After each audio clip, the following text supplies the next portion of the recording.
What's going on, everyone? So, reports came out that the Indiana Pacers are not expected to give Bennedict Mathurin by the end of today, Monday, a full contract extension, and that they will likely let him hit restricted free agency next season. So they'd still have control over Bennedict Mathurin, work out some sign and trade or see what his market is, give him a new contract. We've seen several players this past offseason, all from, Kuminga to Josh Giddey to Quentin Grimes, like all of these players end up taking the qualifying offer or, some got some new deals. So we'll see how this kind of unfolds because Bennedict Mathurin is a player that most teams, if not every team, would love to have a guy that performs during the regular season and even elevates in many ways come playoff time. But this report comes from Jake L. Fisher. The Indiana Pacers are unlikely to sign Bennedict Mathurin to an extension. Again, per Jake L. Fisher, another 2022 first-round pick who appears unlikely to land a new deal by Monday night. Pacers guard Bennedict Mathurin, yet that should really come as no surprise given the Pacers' uncertain present minus the out of the season Tyrese Halliburton. So basically, there's a lot of uncertainty with Tyrese Halliburton and kind of how this season and this team and whatnot is going to shape up. If Indiana was reluctant to commit long-term money to the since departed Miles Turner earlier this summer, Mathurin will almost certainly have to wait. So again, basically, the Indiana Pacers kind of want to play the waiting game and not commit to certain things because, all the uncertainties with Tyrese Halliburton. How does this team shape up? How does this team look? There's even talks about eventually come trade deadline, depending on where Indiana is. Maybe they have, kind of a bit of a fire sale, kind of retool, revamp this roster, especially, again, losing Miles Turner. Now, this is kind of something that is a good point of like, hey, they weren't even willing to pay Miles Turner and he ends up departing and going to the Milwaukee Bucks because he looks at it as like, hey, if you guys don't want to pay me, fine. But Indiana came out and said like, hey, he didn't even give us a chance to match the offer or anything. But again, it's one of those things where it's like you're playing with like, if you want me, you'd give me the money. Right? Like there wouldn't have to be a discussion. There would be no like, oh, hey, what do you think this team wants to pay? Like, no, you either want me or you don't. Give me the offer. If you don't want to give me the offer, this team does. This team clearly wants me. So I'm going to go over here and I'm going to take that offer from this team. Difference, though, with Mathurin compared to Miles Turner is Mathurin is a restricted free agent, where Miles Turner was an unrestricted, so he could just leave. Indiana isn't really worried about Bennedict Mathurin leaving unless some team offers them some crazy money. Right? There's a team that could offer him, a lot of teams that are projected to have cap space next season, Lakers included. And so, a team could offer him a hefty pay that Indiana just goes, you know what? It's too rich for our blood. We don't want to go that route. You can just take him. But you got to keep in mind, like that ties up the money. So a lot of teams aren't really willing, especially with the new CBA, especially, we've seen over recent years, even pre-CBA, teams kind of reluctant to throw money at a restricted free agent guy, rather would kind of do a sign and trade just because if I say, the Lakers give Mathurin $30 million a year, right? Because that kind of seems to be the going rate for like guys like, Jonathan Kuminga, Josh Giddey, that like 25 to 30 million range. Right, let's say the Lakers are like, hey, we like Bennedict Mathurin. He's 23 years old, right? He won't be 24 till June, right, when the Lakers are in the NBA Finals. So, maybe they look at it and they go like, hey, let's throw him $30 million. Problem is that money's tied up until that gets resolved. So you could miss out on a bunch of other players, a bunch of other free agents, things like that, where, maybe you kind of work something out to land Mathurin. Lakers are going to be in their own spot with like Austin Reeves and stuff. So, to go and tie a bunch of money up to Bennedict Mathurin and, end up losing Reeves or something like that, where if you do get Mathurin, there's argument to be made of trading Austin Reeves, right? Because Mathurin is younger. Talk about a guy that, again, last season was 16-5-2 on 46% shooting, who also, again, elevates come playoff time, which I'll touch on here more in a moment. But, Lakers are going to have their own kind of, things to shift through and try to figure out what they want to do this upcoming season. How does this season play out, right? If the Lakers win the championship, that Lakers could go one way. If the Lakers lose in the first round, that caused them to go another way. If they get close and lose in a tough 7 in the conference finals or lose in the NBA finals, that could cause them to go a different direction, right? Like, so we'll kind of see how this plays out, but it's definitely something to keep an eye on because I would love Bennedict Mathurin on the Lakers. Again, young, athletic, versatile, has shown the ability to play both sides of the basketball.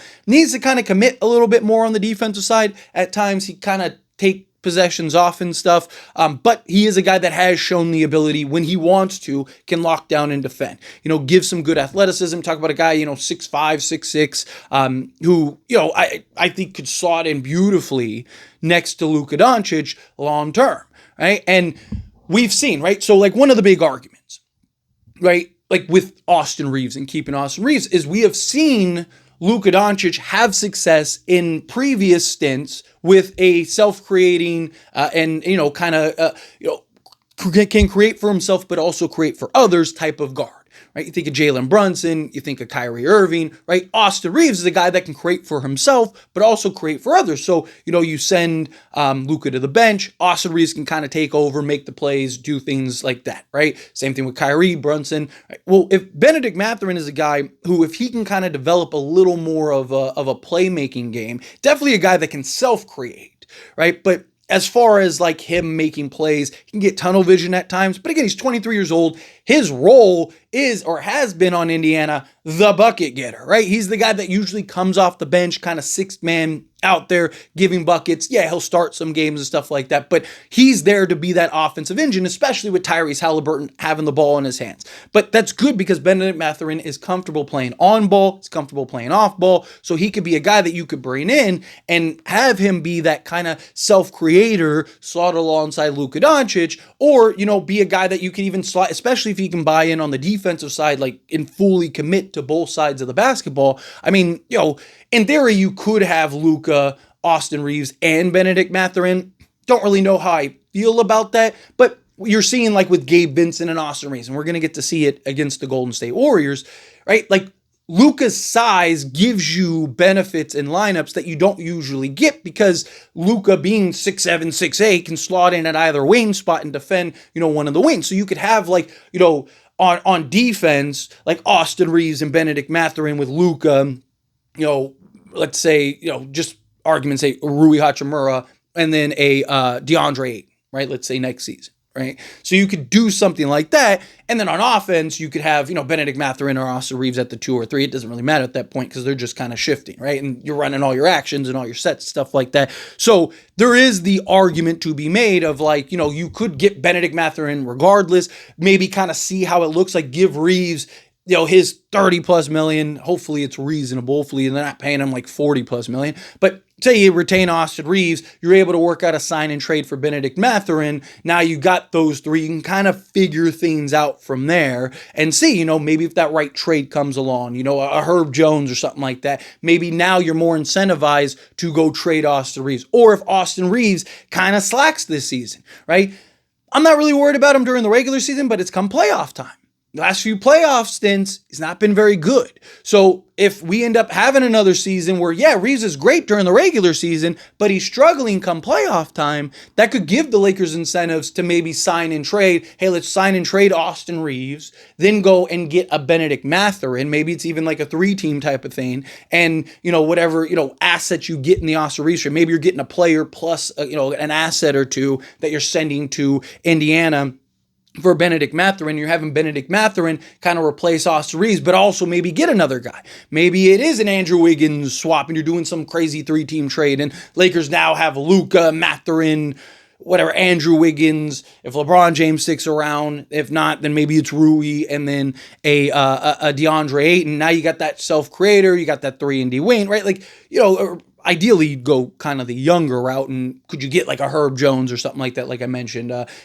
There's talks about trading Austin Reeves for Jaden McDaniels. If you can go get a Bennedict Mathurin, maybe you go make that trade for Jaden McDaniels. Imagine that. Imagine if you have, Luka, Bennedict Mathurin, Jaden McDaniels, and DeAndre Ayton, and then figure out the 4 spot, whether it's a Laravia or, a Rui Hachimura or Jared Vanderbilt, whomever, right?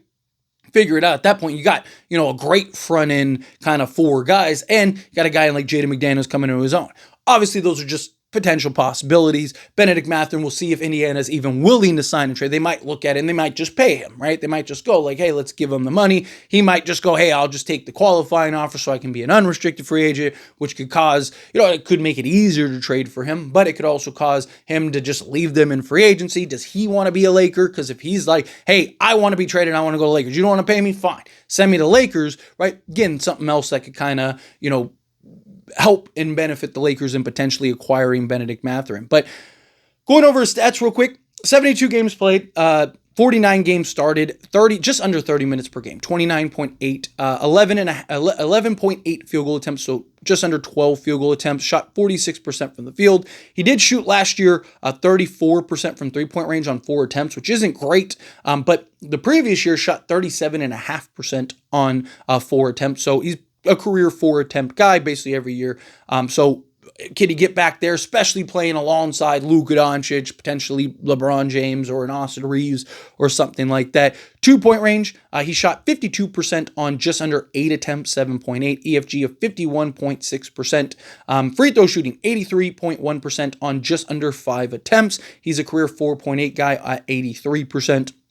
Rebounds, 5.3 rebounds, 2 assists, a steal, half a block, and 16.1 points per game. But you look at the playoffs last year, right? In 22 games he played, he didn't start any of them, like I said, primarily coming off the bench, 17 and a half minutes per game. So the minutes dropped, but he averaged 11 points, 3.3 rebounds, an assist, half a steal, and half a block, right? So again, playing 10 fewer minutes because they were, playing Halliburton, all these other guys, so many more minutes. But you look from, 2-point range, went up to 46.8%. 3-point range, he took fewer attempts. It was 30%, but definitely needs to improve on that. But we saw the playoff performance. We saw him be a guy that go out there and go drop 30 in the playoffs and score the basketball and do things. He just kind of got more of a limited role because they were kind of more with Nembhard and Halliburton and that kind of more the front end guys. I would love to have him. I think he's a guy that has shown the ability to play in the playoffs.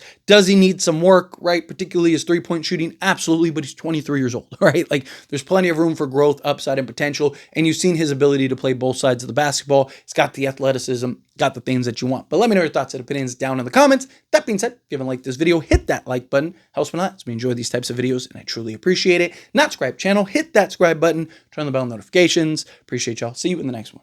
Thank you.